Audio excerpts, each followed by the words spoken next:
కిమ్స్ ఆసుపత్రిలో చికిత్స పొందుతున్నటువంటి శ్రీతేజ్ అనేటువంటి అబ్బాయి ఎవరైతే ఉన్నారో సినిమా చూడడానికి వెళ్ళి తొక్కిసలాటలో గాయపడ్డటువంటి శ్రీతేజ్ అనేటువంటి అబ్బాయిని పరామర్శించడానికి రావడం జరిగింది. అయితే లోపలికి వెళ్ళిన తర్వాత అబ్బాయి పరిస్థితి చూస్తే డాక్టర్లను నేను చాలాసేపు ప్రశ్నించడం జరిగింది.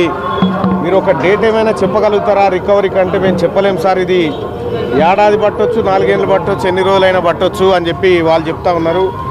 అబ్బాయి కంప్లీట్గా అంటే కాన్షియస్లో లేడు, కేవలం మనిషి మాత్రమే కదులుతూ ఉన్నాడు తప్ప మిగతా అతని బ్రెయిన్కి మేజర్గా డ్యామేజ్ అయినట్టుగా డాక్టర్లు చెప్తా ఉన్నారు.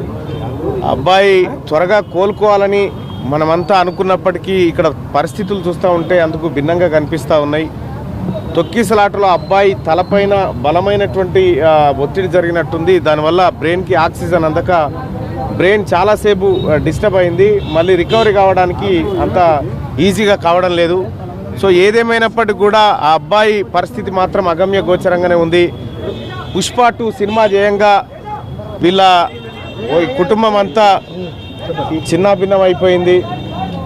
మరి సినిమా వాళ్ళు ఎంతమంది వస్తున్నారు, ఏం చేస్తున్నారని తెలియదు. కానీ మొత్తానికైతే ఈ బెనిఫిట్ షోలు, ఈ షోలు, ఆ షోలు అని చెప్పి ప్రజల ప్రాణాలతో చెలగాట మాడుతూ ఉన్నాయి సినిమా రంగాలు. ఈ అంశం మీద కూడా రేపు సభలో మాట్లాడాలనేటువంటి ఉద్దేశంతో ఇవాళ ప్రత్యక్షంగా చూసిపోవడానికి వచ్చిన రేపు మండల ప్రాణాలంటే లెక్క లేకుండా వ్యవహరిస్తున్నటువంటి సినీ పరిశ్రమ వీటన్నిటి గురించి రేపు మాట్లాడడం కోసం ఇవాళ అబ్బాయిని చూడడం జరిగింది. అలాగే వాళ్ళ తండ్రి గారిని, ఆ పాపను కూడా పరామర్శించడం జరిగింది.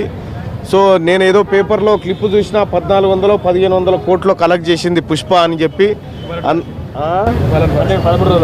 అందులో ఒక 10% అన్న ఈ అబ్బాయి కుటుంబానికి ఇవ్వాలి వాళ్ళు వచ్చిన లాభాలలో అని చెప్పి చెప్తాను. దాంతో వాళ్ళ కుటుంబాన్ని బాగు చేయలేం, కానీ ఇంకోసారి ఇటువంటివి చేయకుండా ఉంటారు. మొత్తం తెలంగాణ రాష్ట్రంలో సినిమాలు ఎవరైతే తీస్తూ ఉన్నారో వాళ్ళందరికీ కూడా ఈ బెనిఫిట్ షో ఈ జరిగిన ఘటన తర్వాత కూడా మేల్కోకుండా అదో అల్లు అర్జున్కి ఏదో అయిపోయింది అన్నట్టుగా పరామర్శకు రావాల్సింది అబ్బాయి తానికైతే అల్లు అర్జున్ దగ్గరికి పోయారు. ఈ సినిమా వాళ్ళకు కూడా ఒక మాట ఏంటంటే, అల్లు అర్జున్కి ఏం కాలేదు, ఆయననేం ఎలకలు కొరకలే, ఆయననేం ఎవడు గిచ్చలే, ఈడ పరామర్శకు రావాల్సినటువంటి చోటికి రాకుండా అల్లు అర్జున్కి ఏదో అయిపోయిందని చెప్పి మీరు ఆయన మెప్పు కోసమో దేనికోసమో పోతా ఉన్నారు.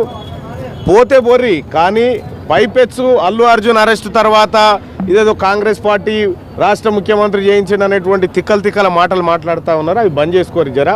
సినిమా మందం ఉంటే మాకేం ఇబ్బంది లేదు, ప్రభుత్వాన్ని అస్థిరపరచాలి, ప్రభుత్వాన్ని బలనం చేయాలనేటువంటి కార్యక్రమాలు చేస్తే మేము సినిమాని కూడా ఏం చూడం మేము.